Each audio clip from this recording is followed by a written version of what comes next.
Malang puso ang gipahigayon nga sugbahan sa dalan sa Pioneer Avenue. Gahapong adlaw alayon kini sa ika-27 nga Tuna Festival. Mao kini ang usa sa highlight sa maong selebrasyon nga gidaluhan sa mga opisyal sa dakbayan sa Jensen, mga anaa sa fishing industry o katawhan. Samtang nagpasalamat si Jensen City Mayor Lorely Pacquiao ngadto sa mga opisyal o katawhan nga misalmot sa maong aktibidad. Inay apila ni ini gipasalamatan si Senator Mark Villar sa pag-adto sa Jensen aron nga saksihan ang Tuna Festival sugbahan sa dalan.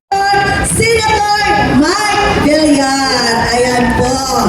And of course, nadali ang atong Liga President, Councilor Bobby Pacquiao, Councilor Richard Atendido, ang atong very supportive na ugangan, Mami B, ayan.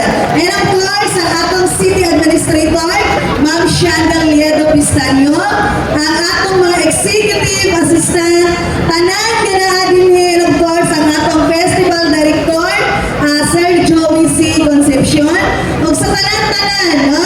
Wala na magpasalamat na sa Ginoo nga ihatagan tao, maayong panahon, ihatagan tagnindot kaayo, no? Kay para kita magatigom karong hapuna para sa ato ang usa ka importante nga ginaabangan sa tanan, ang sugbahan sa dalan.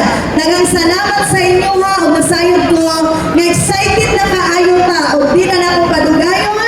Daghang salamat, maayong hapon, and God bless everyone. Kahinumduman nga giawhag ni Mayor Pacquiao ang mga opisyal nga mokooperar sa maong aktibidad.